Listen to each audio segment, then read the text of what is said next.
Point de ce journal, point de vue sur la polémique qui entoure la tenue des élections locales. Comment trouver un consensus entre les deux principaux camps, le pouvoir et l'opposition? Pour en parler, nous sommes avec Mamadou Sy Albert. Bonjour, monsieur Sy. Bonjour, Barthélemy. Vous êtes analyste politique. Notre deuxième intervenant, Moussa Dia, enseignant en sciences politiques à l'université Gaston Berger de Saint-Louis. Bonjour, Moussa Dia.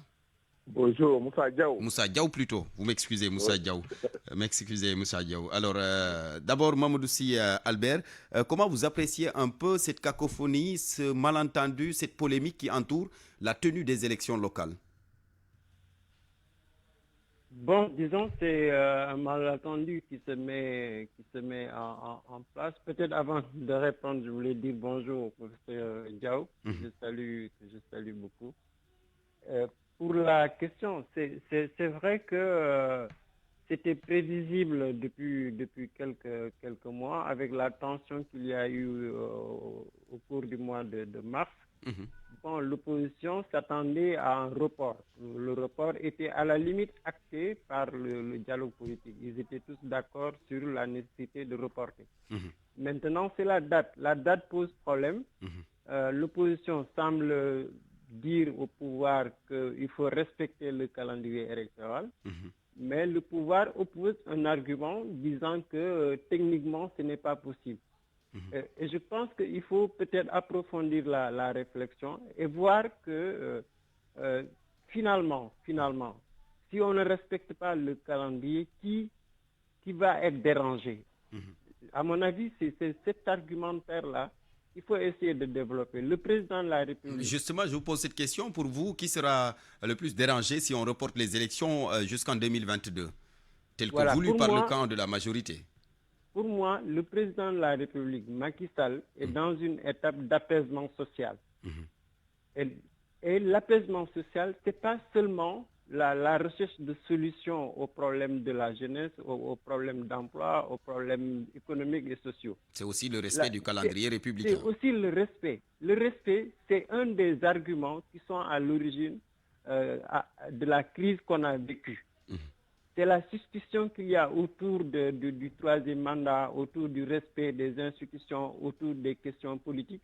Et la question du calendrier fait partie des sources de tension. Mhm. Et je pense que le président de la République devrait prendre l'engagement solennel de respecter le calendrier électoral. C'est ça qui va stabiliser la situation politique. Macky Sall n'a aucun intérêt à reporter des locales d'ici 1 an ou 2 ans. Ça va installer le Sénégal dans la suspicion, dans l'instabilité, dans les tensions. Et on le voit déjà. Le Front National, qui avait de bonnes dispositions, a décidé de suspendre sa participation. Ouais. Au niveau de l'Assemblée, on vote aujourd'hui. Vous voulez dire là qu'il y a un risque de confrontation, de nouvelles confrontations entre le pouvoir et l'opposition? Mais c'est certain que si le président ne joue pas son rôle d'arbitre et de chef et de président de la République, mais la majorité qui est à l'Assemblée, la majorité qui est au niveau du Beno, ne va pas reculer. C'est le président qui peut parler à sa majorité et à son groupe parlementaire. D'accord. C'est lui qui peut apaiser la tension. La tension. Je reviens à vous tout à l'heure, M. C. Alors, M. Diaw, on semble assister à un impasse. L'opposition veut que les élections locales se tiennent au plus tard en décembre 2021. Le pouvoir campe sur l'année 2022 et évoque un peu cette révision du processus électoral. Est-ce que vous croyez justement à une faisabilité, à la tenue des élections en 2021? Oui, mais tout dépendra de la volonté des uns et des autres. Hein. Sur le plan technique, apparemment, si on se fie aux déclarations des experts, c'est bien faisable. D'ailleurs, c'est la position de comment on appelle, de la société civile qui considère que c'est bien faisable d'organiser les élections locales en décembre. Maintenant, en tout cas, le camp de la majorité évoque un peu l'audit du fichier électoral. Oui, la majorité a évoqué le calendrier chargé avec, bien sûr, le processus de vérification et d'évaluation des fichiers. Mais même compte tenu de cela, avec des arrangements sur les dates, d'après ce qu'on a entendu de la part des experts, c'est bien faisable de l'organiser en décembre. Maintenant, on se trouve dans une situation de rapport de force. Mais là, c'est le prolongement de ce qui s'est passé de la crise. On est sorti d'une crise avec de nouveaux rapports de force. Et maintenant, c'est ce prolongement des rapports de force-là qui se poursuivent. Maintenant, ce qu'il faut faire, le problème, c'est quoi? C'est que c'est la difficulté qu'aura le président de la République de cumuler des fonctions de chef de parti et de président de la République. Voilà, maintenant, il se trouve dans une situation difficile parce qu'il aura du mal à arbitrer, parce qu'il a sa majorité et en même temps, il est président de la République. S'il avait quitté le parti, il n'aurait pas du mal à équilibrer, à avoir une position vraiment équilibrée lui permettant de trancher. D'accord. Aujourd'hui, Mamadou Sy Albert l'a évoqué tout à l'heure, cette suspicion un peu qui entoure le troisième mandat. Est-ce que le chef de l'État aussi doit édifier l'opinion nationale, internationale sur cette question bien précise? Oui, c'est vrai, il doit clarifier parce que chaque fois, on revient sur la question de suspicion sur le mandat. Et d'ailleurs, il avait dit récemment qu'il n'a jamais dit qu'il ferait un troisième mandat. C'est lui-même qui l'a dit. Et c'est vrai, il n'a jamais dit qu'il ferait un troisième mandat. Mais les ambiguïtés qu'il a entretenues dans ces différentes déclarations laissent planer le doute. Il doit clarifier. À mon avis, on est dans une démocratie et l'agenda politique doit être respecté. Les élections doivent se tenir à date échue. C'est ce qui est normal dans une démocratie. Ouais. Et on doit aussi clarifier le jeu politique parce que ça dépend du président de la République. C'est à lui de clarifier. Et on veut la transparence dans la gouvernance politique. Et dans cette transparence, intervient aussi les enjeux. Il faudra d'abord dire sa position clairement et que tous les acteurs puissent être fixés et qu'on puisse organiser des élections de façon libre, mais justement, M. Diaw, et permettre aux citoyens de faire leur choix. D'accord. Justement, M. Diaw, est-ce qu'organiser les élections locales en 2022, est-ce que ça n'aura pas un impact sur les législatives et la présidentielle de 2024?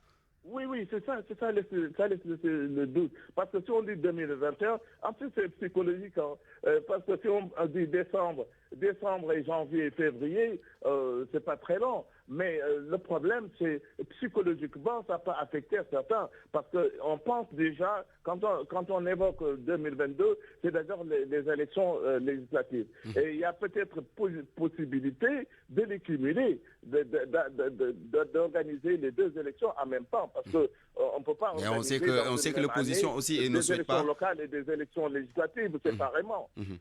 D'accord. Alors je reviens. C'est ça le doute et l'ambiguïté qu'on entretient. Donc c'est le président de la République qui doit trancher. Certains même parlent de janvier. Oui, il peut couper la poire en deux et dire voilà, vous proposez février 2022. Bon, moi, les autres décembre, moi, je coupe la poire en deux, je dis en janvier. Et là, je pense que ça serait une bonne solution qui serait acceptée par les deux partis. Les deux partis, d'accord. Je reviens à vous tout à l'heure pour terminer, M. Moussa Diaw. Alors, M. Sy, pour terminer justement avec vous, comment trouver un consensus? Est-ce possible d'ailleurs, ce consensus-là, à l'heure actuelle? Mais c'est possible. Surtout que le FRN a boudé. Oui, c'est possible. Si vous voulez, il faut que le pouvoir et l'opposition prennent conscience que le respect du calendrier républicain, c'est ça qui stabilise une démocratie. Quand vous dites aux Sénégalais, vous devez aller voter, le moment venu, vous le dites que vous reportez. Regardez la première conséquence qu'on a tout de suite là. On va prolonger les mandats. Est-ce que les Sénégalais acceptent de prolonger des mandats pour dépenser des millions par mois à des maires qui ne servent absolument à rien? Est-ce que les mairies sont préparées à prolonger pour gérer, par exemple, les questions de l'emploi des jeunes. Donc, il y a des questions urgentes qui font que si vous respectez le calendrier, vous permettez aux Sénégalais d'exprimer librement leur vote, mais vous participez à stabiliser les institutions, que ce soit les collectivités territoriales, que ce soit l'Assemblée, que ce soit les institutions de la République. Si vous respectez le calendrier, vous participez à la stabilisation des institutions, vous renforcez la démocratie. Mais par contre, dès que vous déplacez les locales, vous voyez tout de suite que les législatives sont compromises.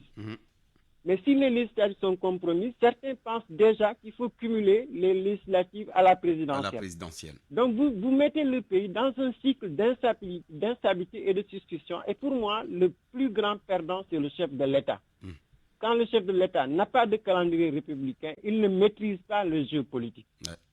Et ça, je crois que tous ceux qui disent à Macky Sall de ne pas organiser les locales à la date prévue ne participent pas à stabiliser le pouvoir du président de la République. Ils vont le mettre dans l'instabilité. Et encore une fois, la crise qu'on a vécue récemment là, ce n'est pas une crise simplement de l'emploi, c'est une crise de confiance aux institutions et aux hommes politiques. Et le président, c'est à lui seul de prendre sa responsabilité, ne pas être prisonnier de sa majorité, mais également ne pas être prisonnier de l'opposition. Il doit voir les citoyens et respecter les citoyens. C'est ça la République. On respecte les citoyens, on fait fonctionner les institutions, on fait fonctionner la démocratie. C'est ça le rôle du président de la République. Chef de l'État, d'accord. Merci beaucoup Mamadou Sy Albert, analyste politique. Moussa Diaw, je termine en quelques secondes avec vous. Sur quel levier s'appuyer? Oui, mais je suis d'accord avec ce qu'a dit Albert, Mamadou Albert Sy, par rapport à la situation où on vient à peine de sortir, qui est une crise multidimensionnelle. Et il faudra respecter, me semble-t-il, les institutions. Et le respect des institutions voudrait que l'on fixe les dates, les calendriers, qu'on les respecte et faire les élections en décembre. Je crois que ce qui est plus logique, pour ne pas s'enfermer dans un cycle infernal partisane, c'est d'organiser les élections en décembre, en équilibrant les positions des uns et des autres. Et je pense que la meilleure solution reviendra au président de la République d'adopter une position qui va apaiser les uns et les autres. Parce que nous sommes dans une situation vraiment d'instabilité où encore une crise n'a pas sa place. Et il faudra naturellement qu'on dépasse, qu'on tourne la page de cette crise-là, qu'on la dépasse et qu'on trouve des solutions qui puissent arranger tout le monde et permettre à l'ensemble des acteurs de participer à l'activité politique, au dialogue politique, afin d'avancer et de terminer une bonne fois pour toutes sur ces contentieux-là en rapport avec le calendrier électoral. Et le fichier électoral. Merci. Ce sont des questions électorales qu'il faudra régler.